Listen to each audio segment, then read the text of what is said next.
Let's have a look at old, new, and promising decks in the upcoming ranked just around the corner. What up, peeps? Nuggie here, and welcome to today's video featuring ranked deck preparation for Season 10 of B2. Now, we've got a little notepad here just to show you what we're going to be discussing today, which is quickly going to go over 3 different categories of the ranked decks, which is going to be the old, the new, and the promised. Old ones, which are like the Hydreigon and Greninja decks that have been dominating in the last few months. The new Pokemon in the current set, which I think can do pretty well or does have good results here in tournaments that we've seen as of late that you could use for the ranking system as well as promising decks that started off as like a little niche or a little bit for fun, but has also proven to kind of show that it could do well in ranks. So hopefully you'll have a lot more insight into decks that you want to build for there. And then on the bonus side here, we're going to go ahead and look at cards that aren't really Pokemon, but they're the ones that have really kind of shaken up the meta to where it is today, because I do believe that this set is one of the strongest sets that's come out thus far. So without further ado, let's go ahead and compare these decks and see which one it is that you guys want to use for rank.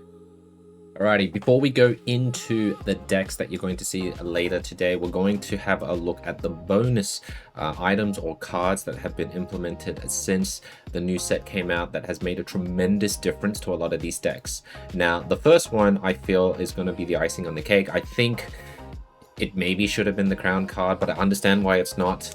But it is going to have to be the Lucky Ice Pop. It's essentially an upgraded version of the potion. You can run both if you want, but what it does is that it heals 20 and you can flip a coin afterwards. And if you flip heads, you get to keep the Lucky Ice Pop and use it again and again and again, to the state where there was a time where I got to roll this Lucky Ice Pop 8 times and basically heal 160 hit points, which was phenomenal. But the only downside to this card is that it's an absolute time waster.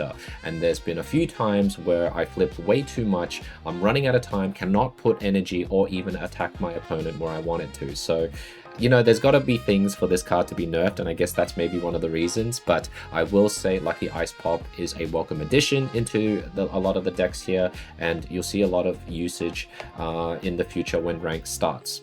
Now, the next card, which I think has been, in a way, been revolutionary to the whole deck lineups of a lot of things, are stadium cards, such as Training Area, Starting Plains, and Peculiar Plaza, which are the first 3 that we have so far into Pocket.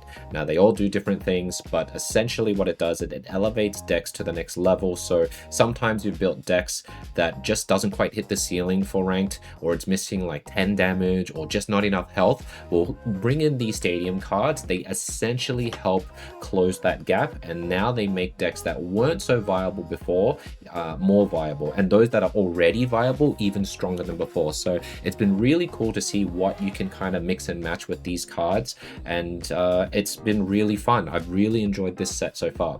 Now, the last card I will have to say that has been kind of like a prayer for a lot of people that they've been wanting for this entire time is going to be a Pokemon tool card known as the Protective Poncho. Now, we know that this card here is the only tool that we know currently that blocks abilities and attacks from opponents if you're on your bench, such protecting yourself from units like Greninja or Jirachi. Essentially, I think a lot of Decidueye type decks have kind of died down now just because this card is in play, and it's really effective, allows you to build your bench free of worry, unless of course they have a Guzma, but even then a lot of people don't really use it. Having said that, this card is used quite a bit, and it is proven to be really valuable in a lot of these decks that you'll see later on. But overall, I just wanted to show you these 3 bonus cards. Amongst there's a few others as well, but these are probably the most impactful for their categories and what they do. So with that, we're going to combine some of the cards that you see here into the decks from the old, the new, and the promise. Now that we've covered over the new item cards as well as the stadium cards, I thought we'd just compile some of the old current decks that will still be relevant and strong once rank starts. And we're going to start with Greninja here because the Suicune Greninja has been around for the last 4 months or so. It's been still heavily favored and strong, and with the new additions like Starting Plains, you've got even more bulk to Suicune to last even longer to find your cards, as well as having sometimes they run lucky ice pop and whatnot, or double cape, but this deck will still carry you through games in ranked if you want to play around with this. And there's not much change to it, so this is going to be one of the OGs that will still be running around, that you'll see a lot in ranked. Now the other deck we're going to add here, and it's going to be a lot of variance with this one just because of what it has, is going to be Mega Altaria. Now I'm going to show you this one, not necessarily old, but because it uses Mega Altaria, we're going to classify it in that section. There's versions such as Tapulele Jirachi and the double Chingling and whatnot, but we're going to use the new Pumpkaboo / Gorgeist ability. Now Gorgeist is a really cool card in the fact that you get it to stage 1. Let me zoom in on here. It discards a card from your hand that you don't need, so you can do 70 damage, which is really good if you're turn 1 and you can evolve this and go straight into the KO of a unit like Dino or whatnot before it could even get started. Now what is the problem here is the 2 retreat cost. However, with the new stadium cards, as you see here, Peculiar Plaza has that ability to essentially have Psychic Pokemon retreat for 2 less energy cost. So that helps Gorgeist go in and out of sticky situations if you ever have that problem. But overall, we compared it, we combine it with either mainly training area, but I like starting planes for just the basics to have a little bit more bulk. But this variation is quite strong.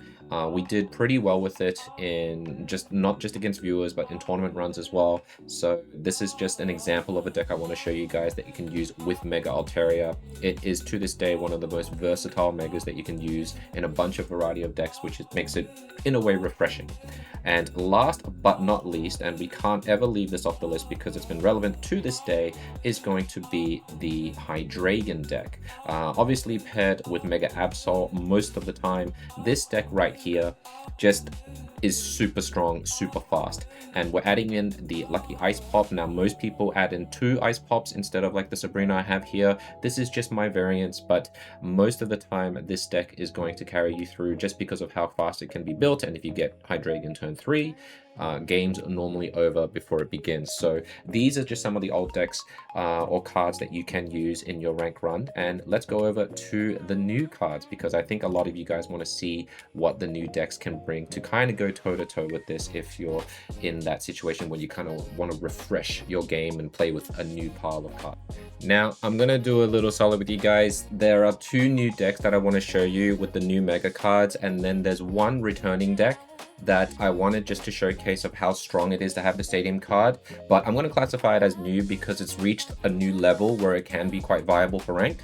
But we're going to start with the Mega Swampert here. Now this is a very interesting card. The best relation I can kind of give this card to is probably the Blaziken deck in a way, where you want to build energy and just do that burst damage. Now Mega Swampert has a whopping 230 hit points, which means it can most of the time survive 2 big hits from a Mega, unless of course it's Charizard. Having said that, we are using this deck because Mantike to charge the Mega Swampert to get 3 energy, and for those who don't know, basically Mega Swampert will at risk, it's kind of like a Gyarados EX where you delete an energy, but it can delete 2 energy cards from either Pokemon, whether it's the active of both sides or bench of both sides, just wherever the energy is. So this in a lot of ways can deny your opponent from being able to build or respond quickly with such an attack, but obviously at the risk of losing your own energy.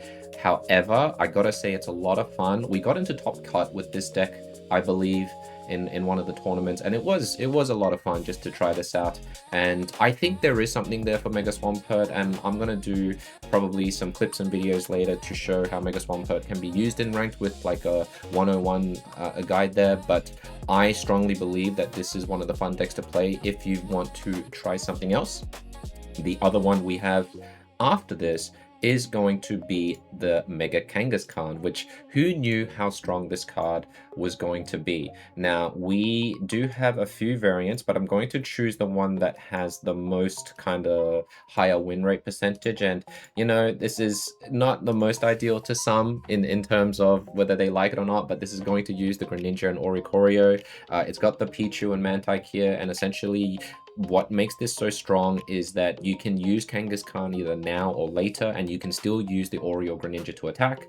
But having this, Kangaskhan is one of the more unique megas that has been a standout here, just because it can attack twice, which will mean that if you use Giovanni or Red, for example, it will hit using that Giovanni twice. So 80 becomes 90, and then 40 becomes 50. However, the double-edged sword is that if the opponent has a Rocky Helmet, for example, then it will hurt itself twice, so it will lose 40 health in return. Having said that, the colorless energy and what you can kind of combine with Mega Kangaskhan here makes it a really fun mega to use. And if you're ever in trouble, a lot of users do use this Alima card down in the middle here to kind of yoink it out. And because if you still have a baby active, you can really charge it back up again really quickly. So that's what makes that card so potent. And last but not least, we're going to go back with a returning deck here. And this is kind of a cool one. I'm very pro for this card, and it's going to be the Donphan deck. Now, there was a time where it was kind of a good card, but it just didn't really reach that ceiling because it was missing just a little bit of damage. Now, adding in a simple stadium card like Training Area for Stage 1 Pokemon buffs, it basically buffs all of these Pokemon here. So if you are running against an Oricorio, for example, the Lucario is going to take care of that. The Lucky Ice Pop here, obviously to keep it topped up, but you can exchange that for an X Speed if you don't want to start with Riolu, for example, or whatnot, and you want to start hitting away with Pampy.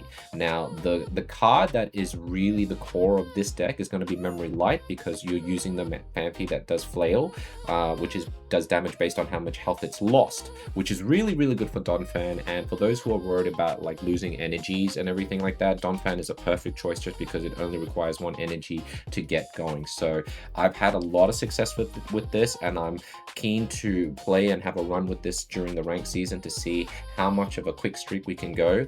But these are the 3 decks that I would be playing when rank starts. So hopefully you guys have a little bit of inspiration there. And let's go on to the final segment, which is just a few promising decks that's going to be fun, but maybe could be more. For the final segment of this video, we're going to show you some cards that I think show some promise that is going to be a lot of fun. Now, we're just going to add 2 for this one. There's always going to be a variety of new decks that people are going to spice up and cook, but this is just something I like and I just want to show. So just never stop thinking that the possibilities are out there for what kind of deck someone cooks. It just takes one mind to think of something really, really cool. Now, this one here, we're going to add our boy Gengar. It's made by Pokebomb TCG, great community person and player in the tournament scene of Pocket, and he does use a double bother Gengar here and using Mega Kangaskhan. And obviously the source of this is to just use Gengar to prevent the enemy from using support cards, because we know how valuable that is given the nature of the support cards and into due time of how valuable it is, especially for cards like Copycat. And then eventually bringing in Kangaskhan here to swing. It does use a variety of the new cards like the Peculiar Plaza here, as well as the Lucky Ice Pop. And then just to finish off here, again, like we say with the Mega Kangaskhan build, a lot of these guys do use a lemur as their way out if you are so unfortunate to start with Kangaskhan, or if Kangaskhan is at risk of being lethal. So this is a fun deck to play around. But the other one I want to mention as well, which I think shows a lot of promise, and it's not even an EX, is going to be a brand new card here, actually a bunch of brand new cards, and I think you guys know what it is. It's going to be the Chandelure and Meowth, which to this day I'm still very surprised that Meowth isn't immersive. But the point of the Chandelure here, it basically does an extra 20 damage for each supporter card that is in your discard pile. So the premise of this deck is to go ahead and use as many support cards as possible, obviously 1 per turn, and Meowth here is used as a stall and a draw card. Now if you flip, and based on the flip as well, so if you are able to flip heads, the Meowth negates that damage, giving you time to put energy onto the Chandelure, as well as burn any support cards that you're using, because the more you burn, the greater the damage Chandelure will do. And now that this has 3 basics as well, it means it's going to take them a little bit longer to KO to get that win condition. And I will say one of the standout cards here will have to be cards like either Red or Giovanni Giovanni, just because when you discard red, not only does it give you that plus 20 damage from Chandelure's ability, but it also buffs another 20 from red. Or Giovanni had an extra 30 damage to it. So it's been known to KO a lot of the big ones just because you're able to keep that Chandelure active and just burn through your support card as well. I think it also does fairly okay into like a Mega Absol deck, obviously because Mega Absol is literally helping Chandelure build up that damage. So this is really like one of the most fun decks, I would say, to use. So if you dare to risk and try your luck in pulling cards and deleting cards and whatnot, then Chandelure may be the deck for you. But otherwise, guys, this is just the quickfire guide here to a rank that's going to be starting very soon. If you like everything, feel free to like, subscribe, and comment and tell me what decks you're looking into. I will be looking into more decks because I think I got some asking about the new Metal Core Barrier, and I will look into a deck here and obviously show you with results about how that deck could be used. But for now, enjoy these, and I'll see you on the next one.